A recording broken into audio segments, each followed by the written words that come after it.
Да започваме, Вики. Няколко уводни изречения само ще кажа аз, ако нямаш нищо против. И след това си действаме както сме. Ние с теб се познаваме от танците, което е, как да кажа, място, на което различни хора могат да се срещнат.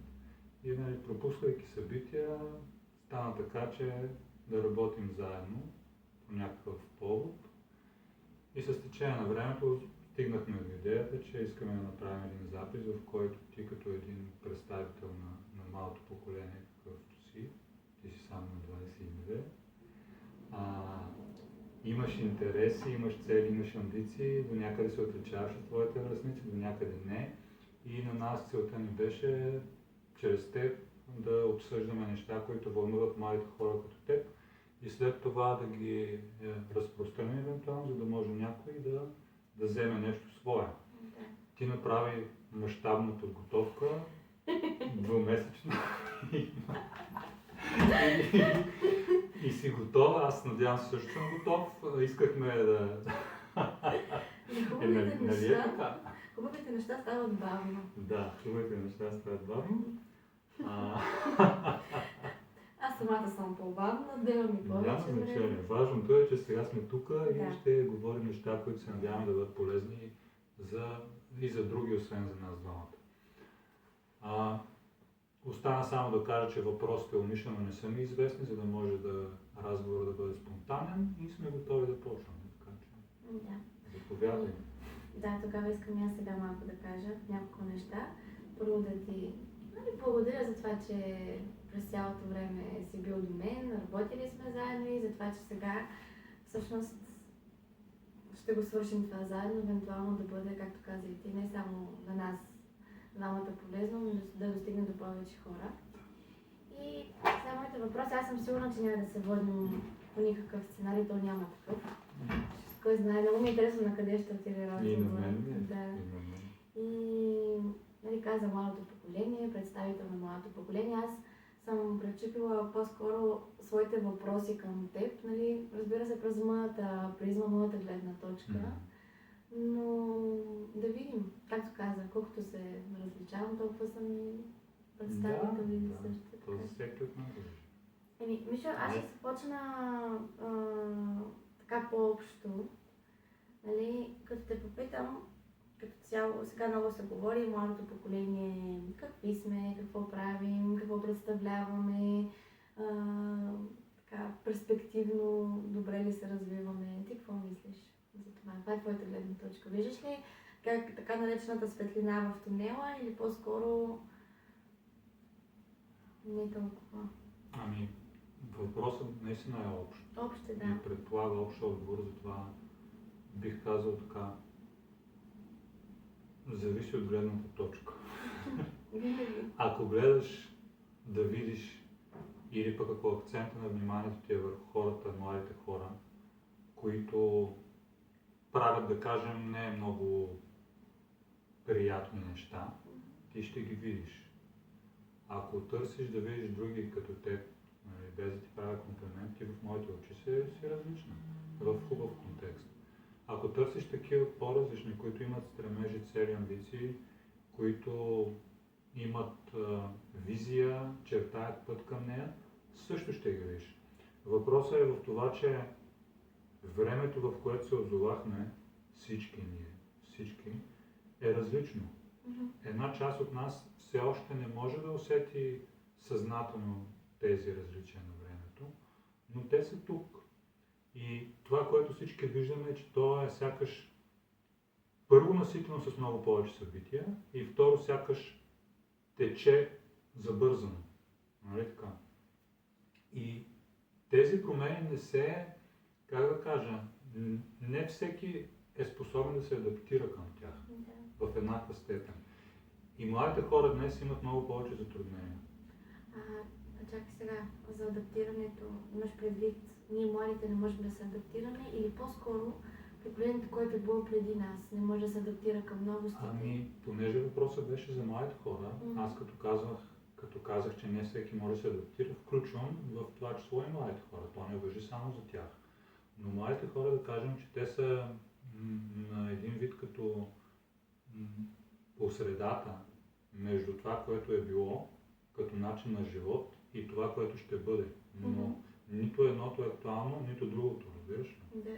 Поради което, тъй като тези, които са преди вас, не могат да ви дадат адекватни, много често съвети, препоръки и насоки, и вие сте в ситуация, в която вие нямате опит все още на практика, защото сте млади, живота ви не се е развил там. От друга страна, тези, които се очакват да ви дадат тези насоки, ви ги дават в тяхната остаряла форма. Не винаги, но най-често. И вероятността ви е да сгрешите или да залитнете, или да бъдете в едно безвремие, безтегловност, е много по-голяма в сравнение с едно поколение преди 10, 20, 30 и така нататък. И другото, което има, принципно във всяко едно поколение има най-много представители, които са еднакви. Така наречената обща маса, която е със сходни параметри помежду си. И колкото вече, да кажем, се качваш нагоре по някаква скала, толкова другите групи стават все по-малобройни. Разбираш ли? Да. Хората, които искат да се развиват. И общата маса сега е пред очите на всички, защото времето е такова, в което всеки има достъп до изява. И тази изява, когато не е подплатена с някакъв смисъл и с цел, тя олеква.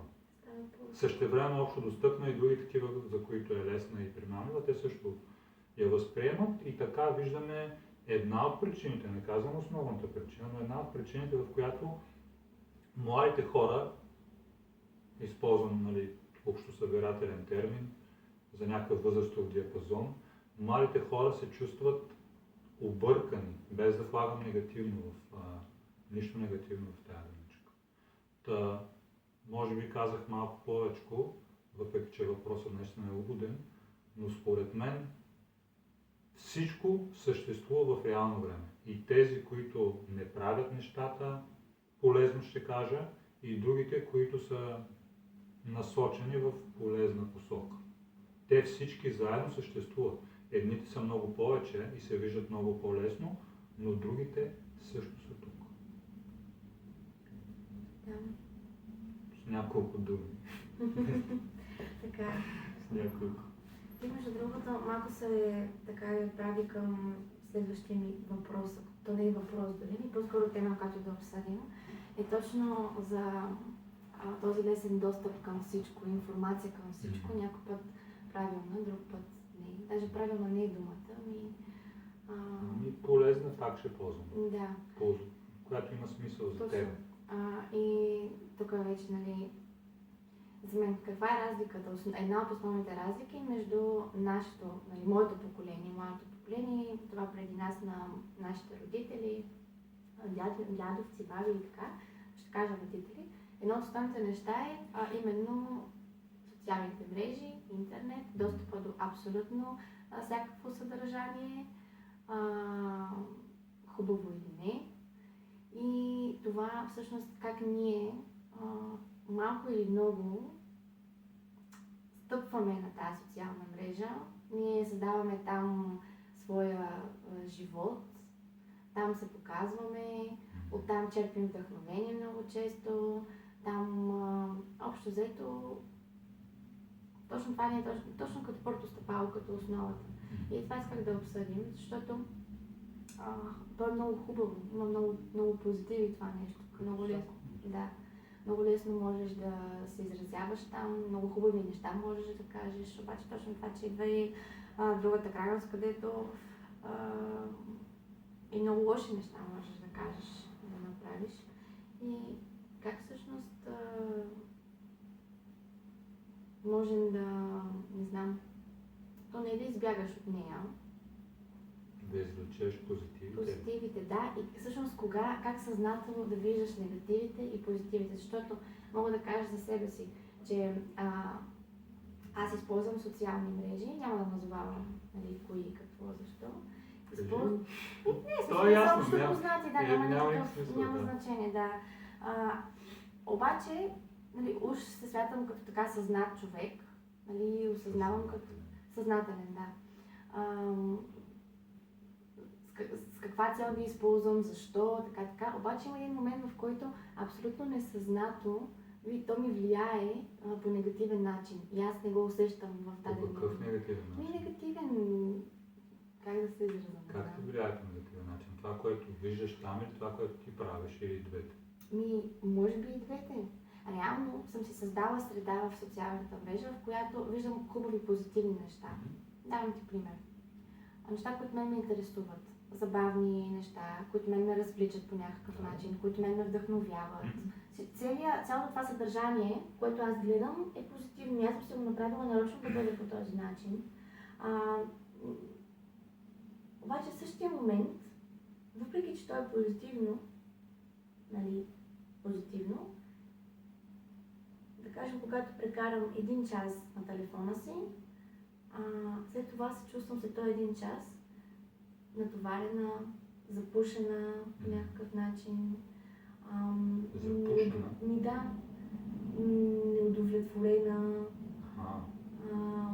Под запушена имам предвид, може би, толкова много неща съм видяла и съм се пренаситила, няма да става. Това всъщност ми е въпросът към теб. Защо ни влияе така? Защото е, може би, нещо фалшиво. Фалшиво ли? То не че е фалшиво, но не е изцяло и достоверно. Отговорът най-кратки е в две насоки. Първата е чисто биологична, биофизична, електромагнитна. Излъчването на апарата, което е доста по-различно от нормалните честоти на тялото ти, когато е в досек с тялото ти, му се отразява по един неполезен начин. Да кажем в разрез с природата. Това е на биофизично ниво. Няма как това облъчване, което не е само от телефона, между другото, то е от всички видове уреди, които са електроуреди, и класическите хладилники и перални примерно излъчват, но степента, в която го правите, е много по-ниска спрямо една Wi-Fi мрежа, примерно, а ние сме почти навсякъде в тези неща. И когато сложиш акцента и на вниманието си там, и това се превръща в голяма част от усещането, което имаш след като излезнеш, образно казано, там. Другата страна е действително too much information. Мозъкът ти реално, то пак е свързано, но мозъкът ти влиза в досек с много различни парчета информация, която той възприема цялата. И дори съзнателното възприятие е много малка част от целият обем, който влиза до тебе, разбираш ли?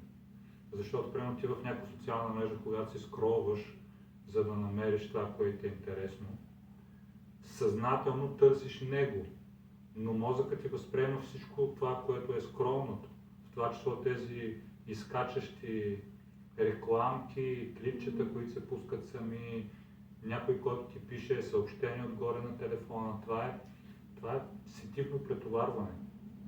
Съпроводено с някаква частична концентрация, която е разход на енергия, чисто буквално. Да, и достатъчно се чувстваш след 1 час изтощен. А ако тръгнеш да гледаш, примерно, някакви динамични неща, да четеш, да се взираш и така нататък, е разход на енергия.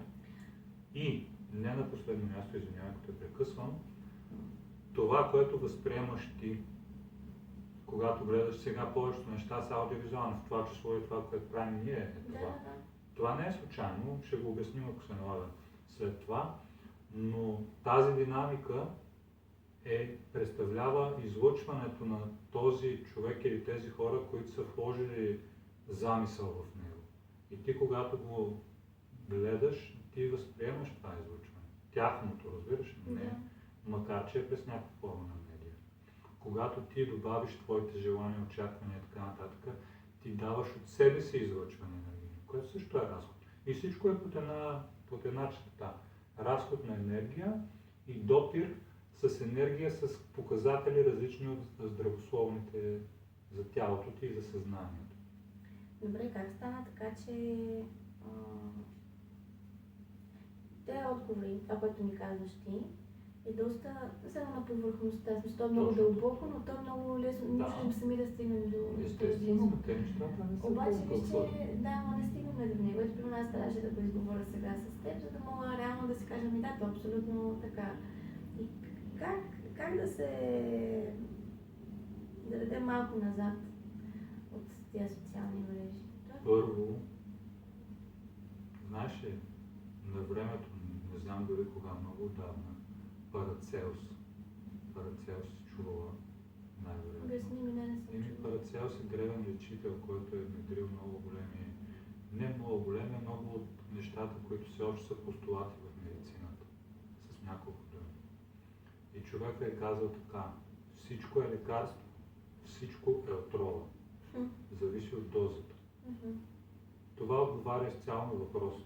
Ако някой като тебе, който на някакъв етап е усетил това, което си усетила ти, е достатъчно да спре за минутка, 2 или 5 и да си зададе въпроса, който задаваш ти. Не може да няма някой като мен, може да го зададеш на себе си. Зададеш ли въпроса, ти си в състояние да асимилираш отговора. Отговорът идва тогава, когато е зададен въпрос. Как точно идва отговор? Чрез човешка уста, чрез книга, чрез събитие, чрез нещо, което чуваш, няма значение. Когато си отворена, с отворени сетива за него и се задава въпроса, и той е пред теб. Той е пред теб. Може да кажем други неща също, но не мисля, че има смисъл. Това е абсолютно достатъчно. Да. Абсолютно достатъчно. Лекарството се превръща в отрова, когато е нарушена дозата.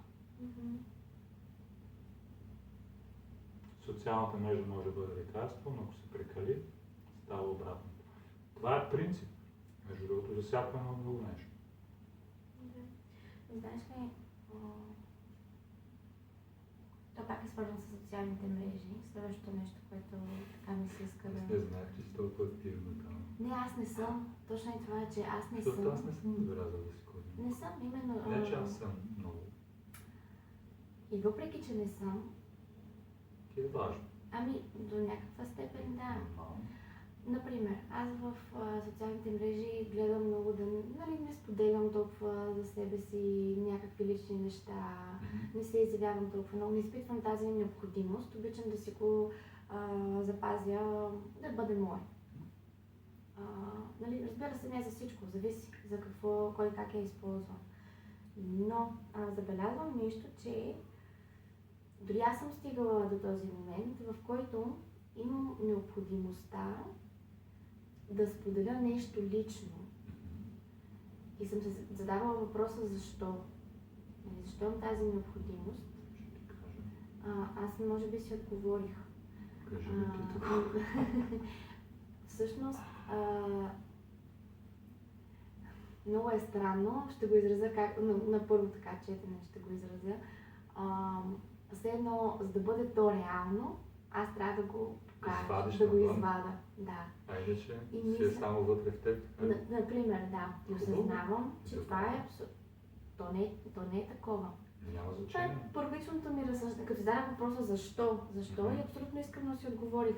Нали, какво е професионалното ми усещане и защо това желание се пробужда в мен. И всъщност после си казахме, то изобщо не е необходимо аз да го споделя, да го изразя, нали, дали ще бъде с някой, ето както с теб сега си говорим, или ще бъде в социалната мрежа, то общо взето едно и също, само че като го споделя само с теб, то е лично между двама ни и може да бъде истинско, нали. Обаче като го споделя в социалната мрежа, зависи N на брой хора, да, то не е лично. Става различно вече, става публично. Става публично, да. Различни видове енергии се Точно намесват. така. Да. И може би заради това така се получава това запушване, за което ти споменах по-рано. Но забелязвам, нали, аз това съм се запитала, аз даже малко ти зададах въпроса, аз сама да отговорих. Нищо, това е хубаво. Ама точно това, че виждам как моите връстници, нали, поколението, което аз така ръста. Ръста е беше много готино.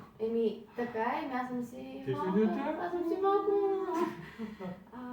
Виждам как точно имаме нуждата от това да разбира се. споделяме всичко. Не само, нали, виж, че и възрастни хора. Защо има тази нужда, знаеш ли? Защото ние живеем заедно в общество и всеки от нас е част, да кажем, от обществото. Буквално, ако разглеждаме, всеки от нас е част от обществото. И като такава част, всеки от нас знае, може това, което той знае, може, което е характерно само за него. Разбираш ли? всеки е уникална индивидуалност, да използвам клише.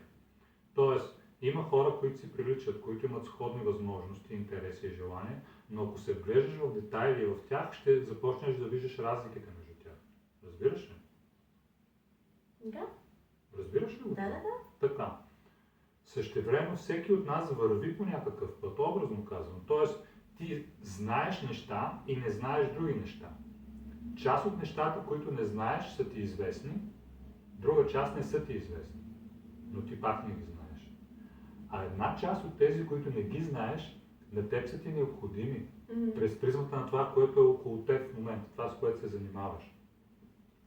Чрез другите хора, чрез поделянето от теб към тях, от тях към теб, излиза на повърхността това неизвестното до момента.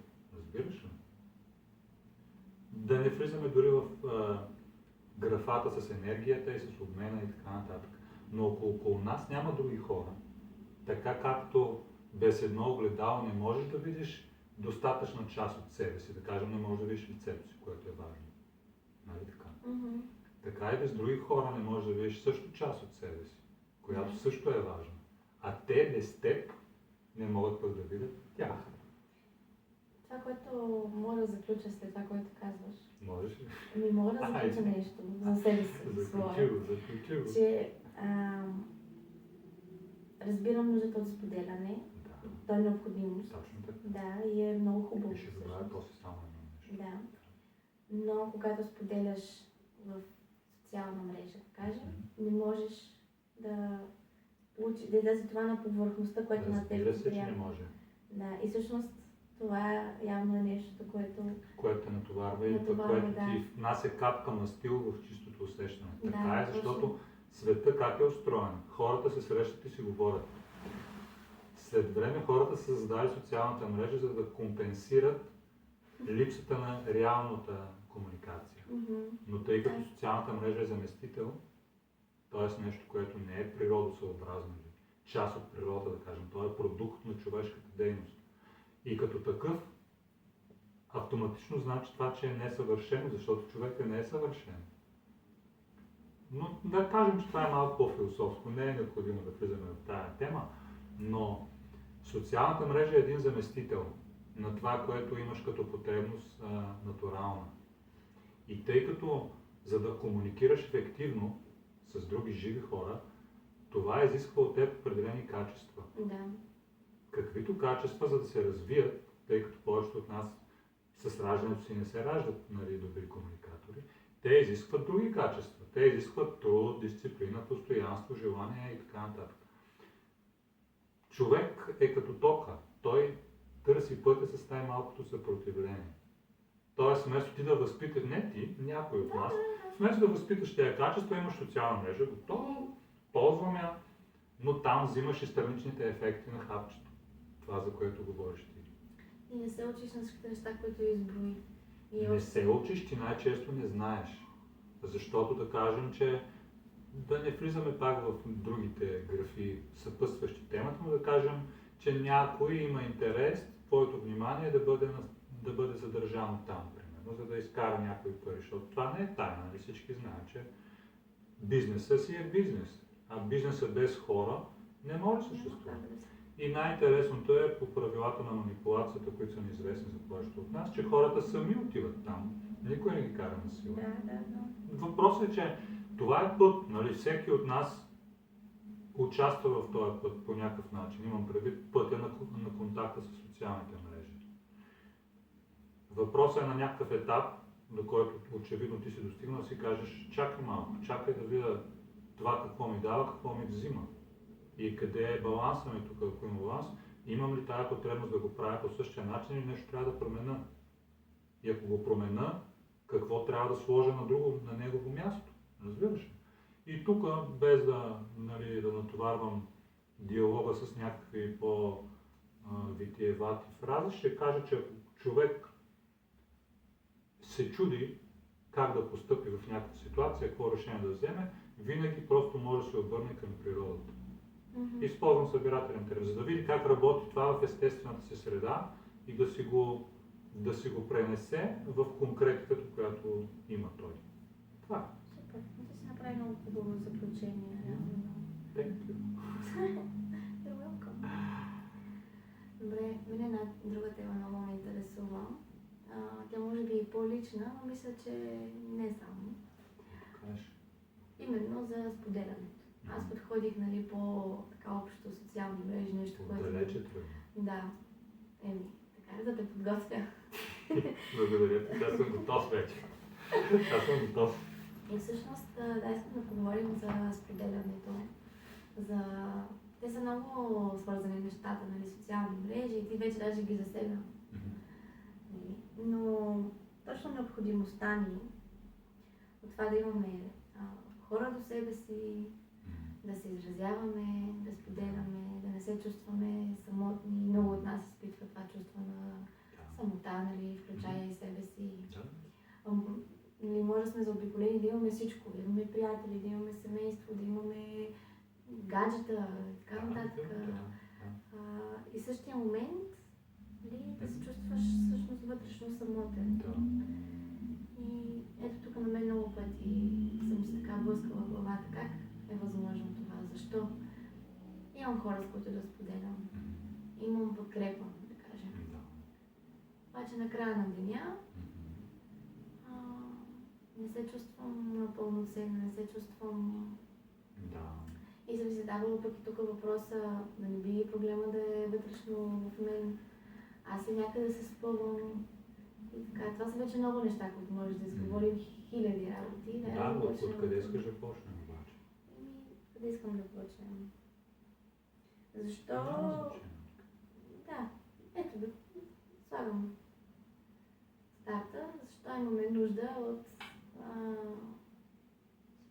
споделяне? Ами ние вече отговорихме частично. Да. Обаче, добре, махаме се от социалните мрежи. Нека да ги отделим. Махаме се, да, говорим в чистия вид. Да, защо имаме нужда да споделяме и да не сме сами? Защо имаме нужда да споделяме дори живота си, енергията си? По много причини, основната от която е, че ако не споделяме с другите хора, ние ще стоим на едно място. Защо?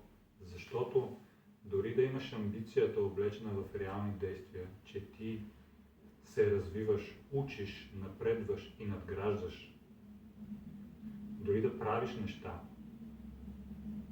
ако си сам или си сама, това, колкото да ти е странно, продължава да спада към теорията за тебе. Разбираш ли, това не е практика, т.е. това не е завършен цикъл.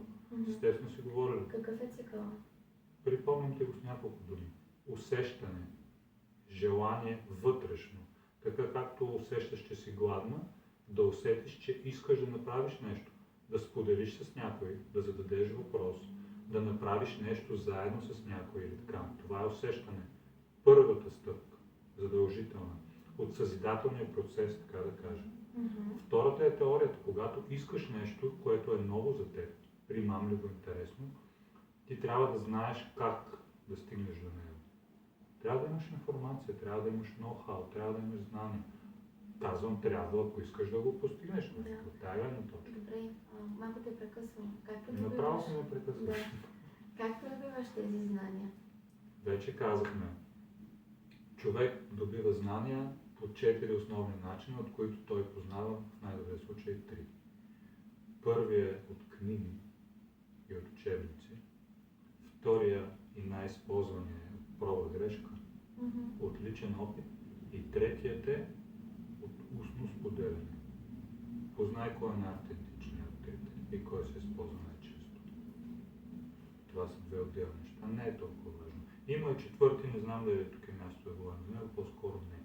Но да кажем, че тези 3 са основните начини, които ние използваме за натрупване знания. И ако ги няма другите хора, ти това не можеш да го направиш. Ако няма друг човек, с проба грешка ти ще постигаш нещо, но няма да има кой да ти каже дали е окей, дали не е окей. Ако няма друг човек, няма кой да ти напише учебника, в който да прочетеш, който да е споделил преди това, което е достигнал. И ако няма друг човек, няма кой да говори с теб и да каже.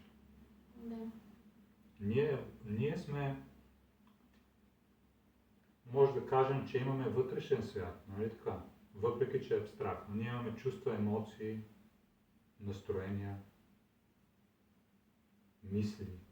И това са неща с нематериален характер, но те са безкрайно важни за всеки един от нас. И на база на всички тези неща, ние не винаги сме наясно с тях, както ти сама каза. Понякога ни е самотно, въпреки че има много хора. И ние търсим другата част. Ние търсим това, което е подобно, за да можем да си сверим часовника.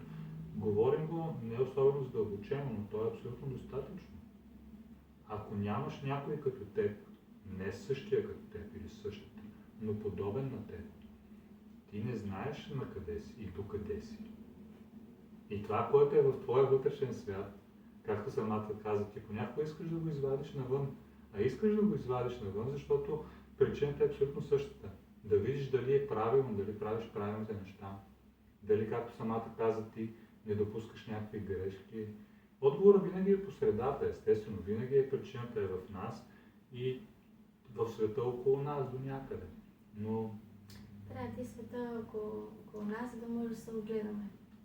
Точно така. И не само това, да се огледаш и да възпиташ в себе си редица други качества. Не случайно често използвам тази думичка, защото всъщност ако някой се задава въпроса, все повече хора се го задават, защо сме тук, нали? Каква е целта, каква е идеята? Идеята е да надграждаш характера, основната идея. Всичко останало, което правиш, това число от тялото, което имаш, е средство за постигането на тази идея. И ако един човек, примерно млад, каже, добре, аз съм стигнал до тук и не знам какво да правя, което е нормално като въпрос. Не знам на къде се насоча, не знам какво ми е интересно, не знам какви са ми силните страни, не знам какви са ми слабите страни. Може да започне на много бейсик ниво, може да започне от тялото си, защото тялото ти е инструментът, основният инструмент за постигане на целите ти, каквито и да са те, изобщо не влизаме в никакви догадки. Тялото ти има определени възможности. Те биват физически, те биват ментални, те биват емоционални. Всеки един от нас, разглеждайки тялото си и това, което то притежава, като опции, добри и недобри, може да се ориентира на първо време в това какво следва да върши той или тя. Разбираш ли? Точно, да разбирам и това ми беше да те попитам. Започна сам да ми отговаряш. Така, не знам дали не се отклоних от въпроса, който ми е зададен. Ама в правилна посока. Но мисля, че това има значение, така да кажа. Може би ще ми позволиш да направя една скоба. Нещата, които казвам, не са предназначени да послужат като някаква безспорна истина. Разбираш ли ме? И хората, които ще го гледат това, не знам какви ще бъдат. Те надявам се. Всъщност, те ще бъдат такива, които... До които трябва да достигнем. Точно така. Това, което казвам, не е безспорна истина, това е предназначено за стимулиране на личните разсъждения. Това е точно огледалото, в което да се огледаш и да намериш това, което ти трябва точно в момента. Мишо, аз не случайно съм тук, знам, че ти не случайно си ме избрал сега тук да си говорим на този разговор. И то всъщност какво въртим се, различни въпроси, ама всъщност... До къде стигаме? До един кръговат, едно и също, да, вътре за себе си. Да. Много често това не ни е удобна перспектива, нали? Да, ето това е нещо, което искам аз да... Не само ти да отговаряш тук да казваш, ще задам въпросите, ама нещо, което съм стигнала благодарение на нашите разговори е, че най-ценното нещо, най-ценният инструмент е това да бъдеш искрен към себе си. Защото няма абсолютно нищо лошо в истината, независимо каква е тя. Да си видиш гръпавините, нали? Но изобщо няма нищо лошо. Даже е много приятно, много освобождаващо. В един момент на мен е било трудно. На всички ни е трудно. Да, но в един момент било ми е трудно, нали, да си ги призная и пред себе си. Даже не да ги призная толкова, колкото да ги видя. И да ги видя да си кажа, да пак е признаване. И да си кажа, да, това е така, наистина е така. И в един момент пък стигна до там, че аз нямам проблем дори сега да ги изразя и пред други хора. Аз си ги приемам като нещо много хубаво и позитивно То е такова каквото е. Да, абсолютно. Да, даже няма позитивно, няма негативно, то си е... Дали ще отречеш или ще признаеш нещо, то не влияе върху самото нещо. Да. Дали някой ще каже аз съм непоследователен или не е вярно, ако това е така, той или тя са такива непоследователни. Истината само може да ти повлияе в това да се подобриш, ако искаш. Точно така. Ако не ти е комфортно с това. Точно така. Добре. Точно така. Ти го зачекна така, започна, ама аз виждам и за себе си, нали, въпреки че съм от много малка, така уж знам какво искам да правя, гоня си го, нали, не съм се толкова отклонявала да се лутам и да се чудя. Но пък съм имала период, в който преди да го намеря моето нещо, така мога да го изразя, търсила съм си го. Може ли да кажа нещо? Можеш. Защото смятам, че много често хората, които имат визия за това, което имат като път, не говоря за тебе, говоря принципно, или пък тези, които имат подчертано изразени способности за нещо. Ние го наричаме това талант, но може да не е точно талант, може да са възможности за нещо. Много често тези хора смятат, че това е достатъчно. Че ако имаш визия за пътя, това е достатъчно.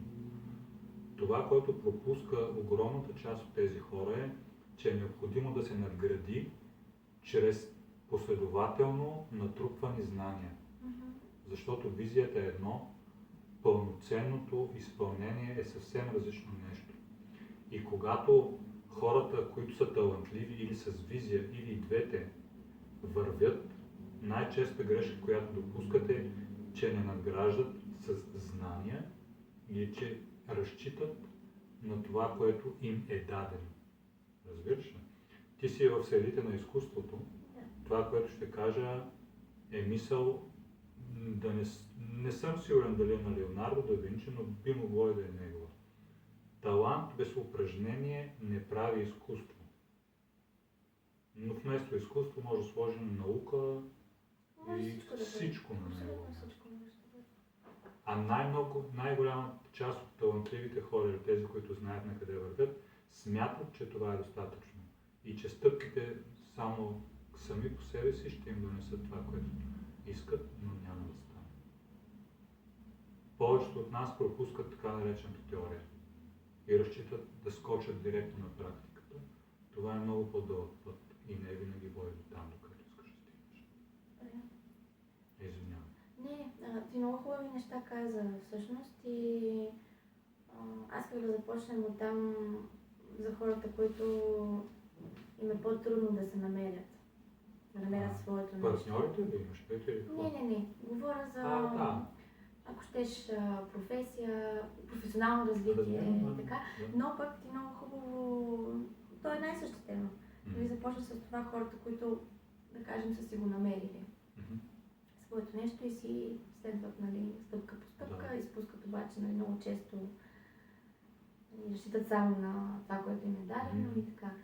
Мога да кажа, че на групата от нас, които ни е дадено нещо, талант, ще го наречем, ми е много по-лесно и си казваме, да, това е моето нещо, действам, нали, ще го развивам него и то е много хубаво. Аз го смятам като нещо, нали, просто все едно първото стъпалце, така мога да се изразя.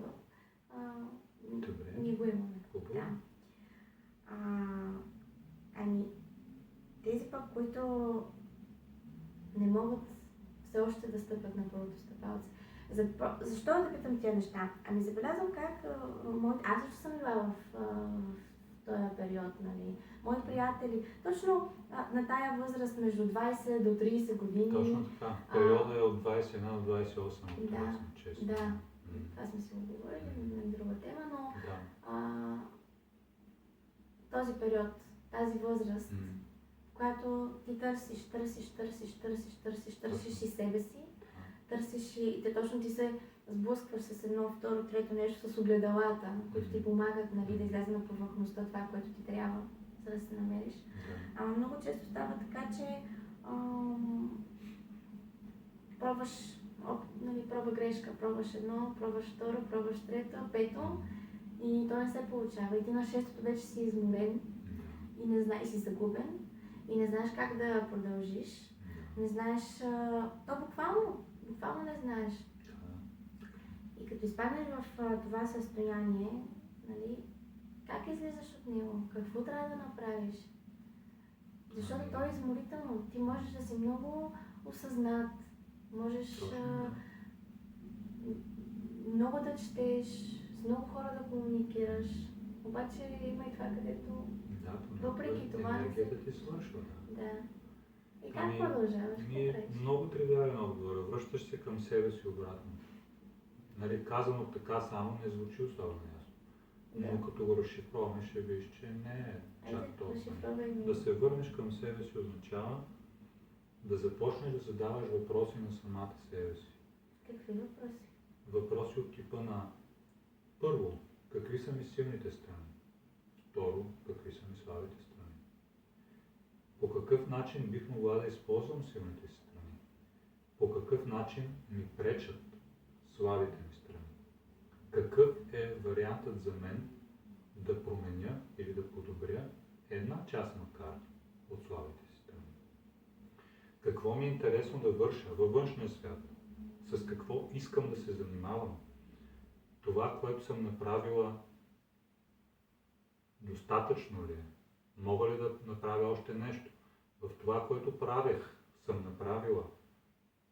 Какви грешки съм допуснала? Как бих могла да ги коригирам? Искам ли да ги коригирам?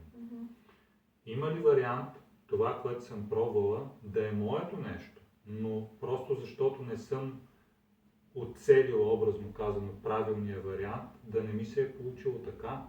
Има ли вариант, в който моите възможности, това е много важен въпрос, се разминават с моите желания? И това е всъщност един от основните въпроси. Има ли вариант, в който да е необходимо аз да науча още?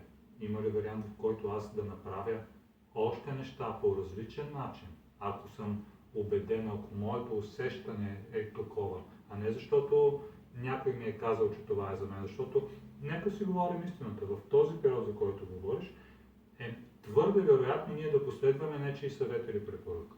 Да. И твърде вероятно е в един момент да се окаже, че ние не усещаме това като свое. То ти е казано, че трябва. Но твърде вероятно е да останем там, в това, което някой ни е препоръчал. Разбираш ли? Това не е лошо, това не е грешно, това се случва, така или иначе се случва твърде често. Но ако се случи и това, което сега ти казвам, да се обърнеш към себе си, задавайки си всички тези въпроси, в един момент и това, като добавиш ти, когато си искрен за себе си и казваш: ами не, аз не искам да бъда юрист. Аз искам да правя торти. Давам ти случай от практиката моята. Човек, който беше директор на клонна банка, не беше щастлив и аз го питах, защото видях, че не е щастлив. И той ми каза: той не ми каза, не съм щастлив, аз му казах просто: кажи ми какво искаш да правиш. Не, какво искам да правя, какво искам. Искам да правя торти. Много. Ами да знаеш какво стана, след един месец го уволниха. И той почна да прави торти. Вселената се издае. И това означава да се обърнеш към себе си. Разбираш ли? Да, трябва да си. Да бъдеш искрен с себе си, да кажеш: ето това е моето усещане, това искам да правя, това искам да уча, в това искам да се развивам. Ама след това пак да си искрен да кажеш: аз искам, ама дали имам възможностите?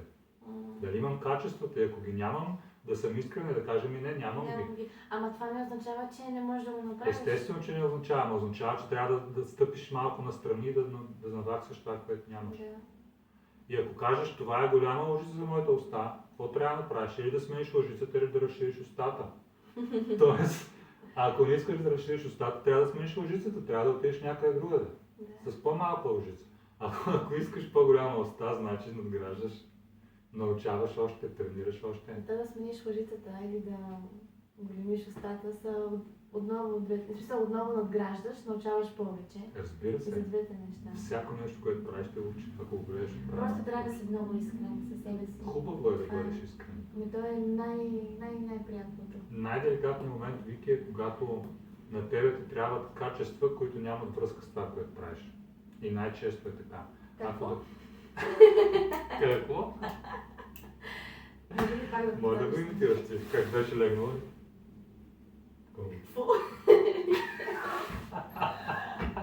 Ами да. Това го запомних от тебе и някой път си го казвам само си.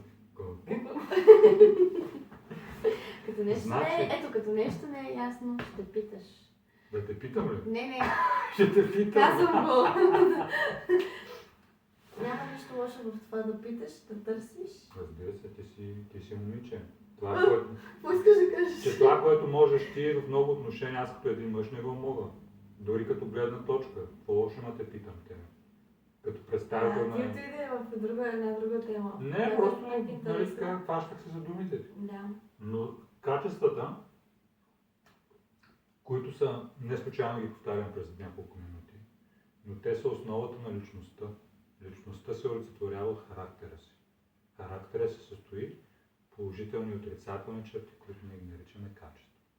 Тези качества са базата и основата, на която стъпваш, за да правиш нещата във външния свят. Когато част от тази база липсва или е нестабилна, нещата във външния свят са нестабилни или не се получават.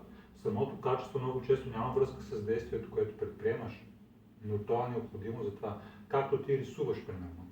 Ако си хаотична или си непоследователна, ти днес ще рисуваш едно, утре ще рисуваш друго, след това ще възприемеш някакъв друг маниер, след това ще отидеш на курс по друго нещо и най-накрая, като теглиш една черта, образно казано, ти ще знаеш от 5 неща или от 6 материи ще имаш знания, но нито едно няма да е доведено до достатъчна критична маса, че да остане трайно. Не влизаш в... Защото ти нямаш едно единствено качество последователност, да кажем. Разбираш ли? Да. Пример давам си. Да.